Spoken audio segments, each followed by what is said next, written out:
Hi guys, Kate here. I know this is so late, but I will upload it anyways. Haha.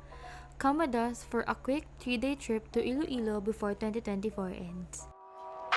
So, our flight is at 11 a.m. and I started prepping mga 6:30 a.m.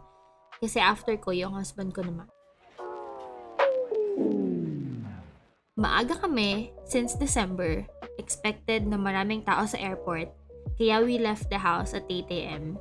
And medyo nag-aalangan kami kasi baka wala agad makuhang parking. By the way guys, I usually just use moisturizer, sunscreen, konting blush, and lip tint or lipstick depende sa mood ko. Let me know if you guys want a detailed video for that one because I didn't get to show you then the products that I use. Syempre, before that, since peak season na, nag-online check-in na rin kami to avoid lining up sa counters or even sa kiosk, and we had our boarding pass sa phone na lang para easy access and convenient. Actually, na-invite lang kami ng ninong namin sa isang reunion and it is my first time sa Iloilo, so super excited.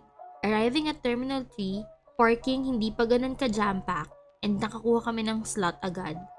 But then sa loob ng airport itself, marami na talagang tao. So after that, diretso na kami agad sa boarding gate to wait. Mas okay kasi doon ka na mag-aantay para hindi ka naman nagmamadali sa pagpunta ng gate when it's time to board na. We had a full flight, kaya mahaba ang lines nung nag-start na mag-board and even sa paghahanap ng seat sa plane. But thank you sa FAs ng Cebu Pacific for being so accommodating and helped us din sa paglagay ng luggage namin sa overhead bins. Nakaupo na din naman kami agad and nung nag-start na mag-taxi yung plane, my husband and I uttered a short prayer for guidance na rin. Share niyo naman sa akin if kami lang ba yung ganun or kayo din whenever you guys travel. After an hour flight, we touched down Iloilo Airport. In fairness, ang laki ng airport and very organized, hindi ka mawawala kasi maraming signages. While driving, going to the restaurant for our lunch, we passed by Nuestra de Señora de la Candelaria Church and ang ganda niya guys. So syempre, after the flight, gutom na ang mga person. We had lunch sa Tai Chi Grill and Seafood Restaurant along Coastal Road lang siya. What's Iloilo without fresh seafood? Seafood galore and sobrang na-enjoy nila yung shrimp, crabs, fish, and oysters. For its price, worth it na siya guys. Nag-range ng 300 to 500 pesos per order. Masarap and okay yung service nila.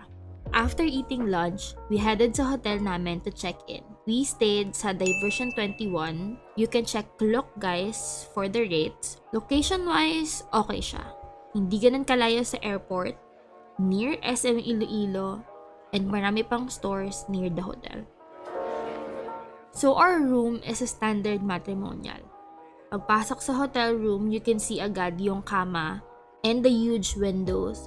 May TV din, and may mini ref, may vanity mirror na may good lighting.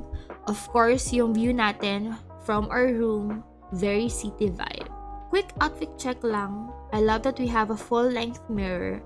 We had a decent CR, complete with towels and toiletries. Maybe they din guys. Syempre, importante yan. After dinner, we went to this bar around the area to hang out with his relatives, kwentuhan. Yun. Years na rin kasi mula nung magkita-kita sila. So ayun, after our bar session, uwi na rin sa hotel since late na and it's time to rest.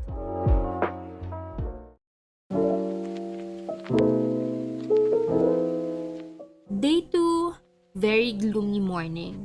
Ayun na nga. Dahil naparami ng kain ng seafood si John, nag-LBM siya and vomit and dire-diretso na the whole day. So for day 2, wala kaming ginawa and we stayed sa hotel room. I had to go out and look for the nearest Mercury to buy bottled water and meds na rin for John since ayoko siyang ma-dehydrate. And pinaiwas ko na rin muna siyang kumain sa oily food. Time to prep na din. Ito din kasi yung night for the family reunion. I told our ninong naman na sasaglit lang kami para din hindi na mapagod ng sobra si John. Ang cute ng family reunion nila kasi sa labas ng function room, makikita mo talaga yung pictures ng ancestors. Nakakatuwa kasi na-preserve pa nila yung mga pics. Ang sarap kaya balikan ng mga old memories, especially the happy ones. After dinner, nagpaalam na rin kami since may quick stop by kami sa SM. Sabay pasalubong. Hindi ako nakapag-film since nagmamadali kami. I got bizcocho, butterscotch, Yema tarts, Napoleones, and lengua for pasalubong. Actually, yung lengua is for me talaga since favorite ko yon. And I must say, ang sarap niya. Like, Baguio level siya, guys. Definitely worth it. And hindi siya super mahal, ha. Nag-grab lang din kami going back to our hotel and nag-rest na since flight back na namin the next day. And medyo nanghihina pa rin si John.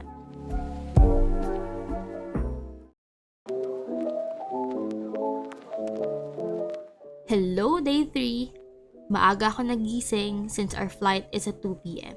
Sumilip lang muna ako sa bintana namin para i-appreciate ang ganda ng Iloilo. Although hindi kami nakalabas ng sobra, but for that 3 days, I can say I was able to rest. Nag-breakfast na rin muna ako with the rest of the family. I had fried rice, bacon, scrambled eggs, and coffee for breakfast. Hindi ko lang alang na-film, guys. Si John, nagpaiwan sa room kasi mas gusto niya mag-rest and hinayaan ko naman siya para may energy siya mamaya since babiyahe kami. Pag-akit ko ng room, nag-start na ako agad mag-prepare, ligo and then bihis and then nag-ayos na ako ng mga gamit namin para walang makalimutan. Ginising ko na rin si John para makapag-prepare siya and hindi kami nagmamadali. After packing and making sure wala kaming naiwan and nakalimutan, one last sulyap sa room namin and off we go. Nag-checkout na kami and booked a Grab going to the airport. By the way, nag-online check-in na pala ako ulit nung gabi before our flight para less hassle. Once nakarating na kami sa airport, bumili lang kami saglit ng waffle since medyo nagugutom na din. Tapos diretso na kami sa loob. Twice nga pala yung checking ng bags nila, guys. So meron sa baba and meron din sa taas malapit na sa mga boarding gates. Medyo strict din sila in terms of checking. And kapag may nakita sila na unusual sa bag mo, talagang papaulit-ulitin nila yan sa scanner. So always be mindful sa dinadala when traveling, guys. After namin makapas sa security, we waited for the boarding announcement. Di ganun kalaki yung waiting area and kita mo agad yung mga gates, pero good thing na rin kasi hindi nakakaligaw. Once matawag kami for boarding, diretso na kami sa pila and waited for our turn. Then we boarded na. Hindi kami full flight kasi may nakita akong seats na empty and maluwag pa yung mga overhead bins. So nakakatuwa, lalo if may dala kang pasalubong kasi more room for us. Oh well, that was a quick and sweet trip. Bye Iloilo. Till next time, we'll definitely go back. Landed in Manila na. In fairness, kahit December 31 na, ang dami pa ring tao sa airport. And hindi pa rin nagsisink in sa akin na it's the last day of 2024. Pag-uwi sa bahay, diretso book ako ng mga food namin for medianoche. Konti lang naman, since ilan lang din naman kami sa bahay. Pero ang haba kasi ng pila and ang hirap mag-book sa Grab. Kaya, napatakbo na lang kami sa UPTC. Buti na lang talaga, open pa sila and nakaabot pa kami. So we had a simple medianoche lang and then we watched the fireworks sa balcony ng 12 na. Happy New Year, guys! Hope you had a good 2024 and a blessed 2025 ahead. Thank you! Bye!